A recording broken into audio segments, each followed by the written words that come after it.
मित्रों, जय श्री कृष्ण। पिछले समय में हम लोगों ने जाना कि राशियों के बारे में, राशियों का अंशात्मक विस्तार, राशियों के स्वामित्व के स्वामी, राशि के नाम। अब राशि की प्रकृति, उसके गुण स्वरूप को आगे और जानने का प्रयास करते हैं। बड़े ध्यान से सुनिएगा और समझने का प्रयास करिएगा। ये मैंने यहाँ लिखा है सबसे पहले प्रकृति के बारे में राशि के। तो देखिए, चर, स्थिर और द्विस्वभाव, और इसके जस्ट बाजू में धातु, मूल और जीव। तो पहले आप सबको समझा दूं चर। तो देखिए, मैंने अंक इसीलिए मैंने बताया था कि अंक से राशि को जानना बहुत ही जरूरी है। जहां 1 लिखा है वो मेष राशि है, 4 लिखा है वो कर्क राशि है, 7 लिखा है वो तुला राशि है, और 10 लिखा है वो जो है मकर राशि है।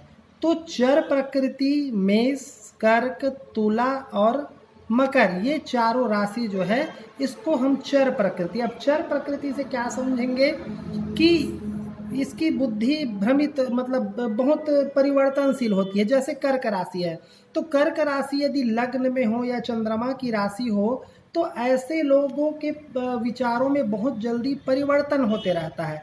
कभी सोचेंगे कुछ करेंगे, थोड़ी देर बाद उनका विचार बदल जाएगा।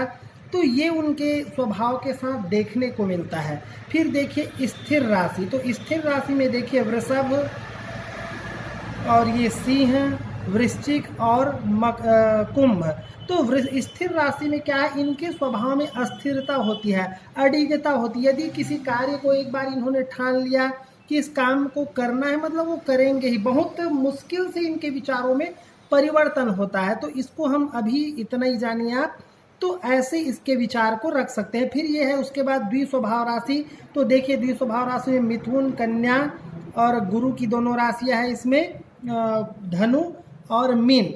तो इनके विचार तो रहते हैं स्थिर, लेकिन यदि इनको कोई समझाया जाए, उसके बारे में बहुत अच्छी तरह से बताया जाए, तो इनके विचारों को परिवर्तन करना ये संभव है। तो ये दोनों तरह का जो है गुण इनके विचारों में दिखता है। तो ये आप लोगों ने जाना चर, स्थिर और द्विस्वभाव राशियों के बारे में। इसके बारे में जब आगे अभ्यास होगा तो वहाँ हम, क्योंकि हर क्षेत्र में इसका प्रयोग होता है, आजीविका के क्षेत्र में इसका प्रयोग कैसे करेंगे, किसी के स्वभाव को देखना है तो उसका प्रयोग कैसे करेंगे, ये आगे और क्लियर होता रहेगा। उसके बाद देखिए मैंने बाजू में लिखा है धातु, मूल, जीव। तो सभी चर राशियां को जो है धातु राशि मानेंगे, सभी स्थिर राशि को हम मूल राशि मानेंगे, और सभी द्विस्वभाव राशि को हम जीव राशि मानेंगे। इसका विशेष प्रयोग जो है धातु शास्त्र में, प्रश्न शास्त्र में होता है, या फिर आजीविका आदि के निर्णय में भी इसका हम प्रयोग करते हैं। अब मैं आगे आपको राशि के गुण और स्वरूप को थोड़ा सा और बताता हूं, आप लोग बड़े ध्यान से समझिए। देखिए मैंने लिखा है गुण स्वरूप, ये राशि के गुण स्वरूप है तत्व, त्रिदोष, वर्ण, दिशा करके मैंने नीचे लिखा है। तो एक एक करके आप समझते जाइए। देखिए सबसे पहली अग्नि तत्व है। तो अग्नि तत्व राशि कौन कौन सी राशियां है, अग्नि तत्व जैसे मेष, सिंह और धनु। तो अब अग्नि तत्व से इनके अंदर एक तेज होगा, ये बहुत जल्दी, जैसे इनको अगर आसान भाषा में कहा जाए तो इनके अंदर क्रोध होता है। और क्रोध क्या है, अग्नि तत्व की, क्रोधाग्नि, ऐसा हम लोग प्रयोग में करते हैं। पृथ्वी तत्व, देखिए पृथ्वी तत्व की राशियां है तो इसमें स्थिरता है, या इनको जैसे आजीविका से जोड़ेंगे तो पृथ्वी से जुड़ा हुआ ये कार्य करेंगे। उसके बाद वायु, तो वायु तत्व की राशियां है मिथुन, तुला और कुंभ। और उसके बाद जल, जल तत्व में जो है कर्क, वृश्चिक और मीन राशि, इसको हम जल तत्व की राशियां मानते हैं। और आगे जब अभ्यास करेंगे तो इनके प्रयोग के बारे में भी आपको बहुत अच्छे से जानने को मिलेगा। अब उसके बाद जैसे हम स्वास्थ्य के बारे में, बीमारी आदि के बारे में जब हम अध्ययन करेंगे, जब मेडिकल साइंस जो है एस्ट्रोलॉजी में जाएंगे, तो वहाँ इन राशियों के त्रिदोष को भी समझना पड़ेगा कि कौन से राशि पीड़ित है, कौन से राशि से स्थित हमको रोग हो रहा है, तो वो क्या हो सकता है। तो देखिए पित्त 1, 5 और 9, तो मेष, सिंह और जो है धनु राशि वालों से रिलेटेड, उनसे संबंधित यदि कोई रोग उत्पन्न हो तो वो पित्त होगा। फिर वात, तो यहाँ मैंने लिखा है देखिए वृषभ राशि, कन्या राशि और मकर राशि। फिर त्रिदोष, त्रिदोष में जो है बुध की मिथुन राशि है, तुला राशि है, उसके बाद शुक्र की तुला राशि और शनि की कुंभ राशि है। और कफ, कफ से देखिए जल, ये पूरे जल जो है जल से कफ होता है। देखिए आप कैसे इसको, अब ज्योतिष की आप सुंदरता देखिए। और इसमें जो है कर्क, वृश्चिक और मीन राशि है। उसके बाद देखिए वर्णात्मक विभाजन भी हुआ है राशियों का। क्षत्रिय, तो ये सभी जो है अग्नि तत्व की राशि क्षत्रिय राशि है।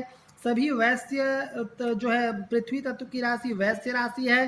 सभी वायु तत्व की राशि जो है शूद्र राशि है। और सभी जल तत्व की राशि ब्राह्मण राशि है। तो इनके स्वभाव को देखें, अब ये किसी जाति से रिलेटेड नहीं है, इसको वर्ण माना गया। जैसे क्षत्रिय, तो क्षत्रिय के अंदर क्या क्या गुण होता है। एक वैश्य होता है, तो वैश्य देखिए आप व्यापार करने में कितना दक्ष होता है। शूद्र का क्या स्वभाव है। ब्राह्मण जो शांत रहे, जो सबको प्रसन्न करे, जो जिसके अंदर जो है सहनशीलता हो, उदारता हो, तो इसको ब्राह्मण तत्व की राशि कही गई है।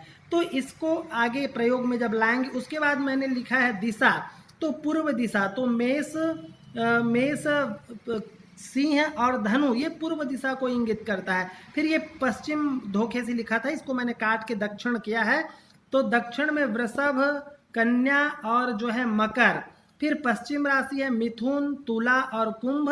और उसके बाद उत्तर दिशा को इंगित करने वाली राशियां है कर्क, वृश्चिक और मीन। तो इन राशियों के प्रयोग से, जैसे ज्योतिष में विवाह कौन सी दिशा में होगा, हमको आजीविका कौन सी दिशा में जाकर के करनी चाहिए, ऐसे प्रश्न के उत्तर के लिए राशि से संबंधित दिशा को जानना बहुत ही आवश्यक है।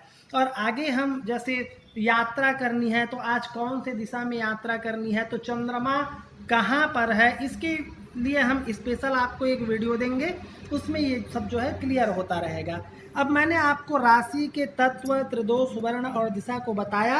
अब मैं बताता हूँ कि सतोगुण, रजोगुण, तमोगुण, पूरा ये जो पूरा संसार है ये सिर्फ 3 गुणों से ही चल रहा है।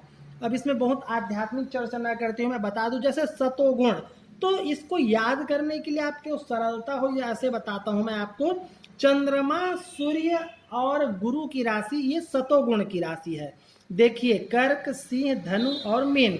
रजोगुण, तो रजोगुण की राशियों में आपका आएगा मंगल और शुक्र। तो मंगल और शुक्र की जो राशियां है वो रजोगुण की राशियां है। देखिए 1, 8, 2, 7।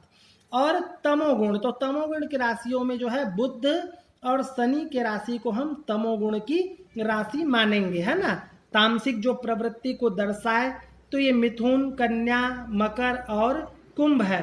तो ये मैंने आज आपको राशि के गुण स्वरूप के बारे में बताया। कुछ प्रयोग के बारे में भी मैंने चर्चा किया। आगे इसको और क्लियर करने का प्रयास करूंगा और इनके प्रयोग को आपको बताने का प्रयास करूंगा कि अभ्यास में हम इनका प्रयोग कैसे करेंगे। ये हम बहुत जल्दी आपको अभ्यास तक पहुंचाना चाहते हैं। और यही कारण है कि एक साथ हम आपको बहुत तीव्रता से हम आपको बताते चल रहे हैं। नहीं तो एक एक चीज़ के ऊपर एक एक वीडियो बनाया जा सकता था, लेकिन हमारा प्रयास है कि हम बहुत जल्दी आपको अभ्यास तक पहुंचाए और कुंडली विश्लेषण करके दिखाए। और जब हम कुंडली विश्लेषण करेंगे और आप यहाँ से यदि थोड़ी जानकारी आपके पास होगी, तो उस समय फिर आपको आनंद आएगा फिर कुंडली विश्लेषण करने में, उसको देखने में।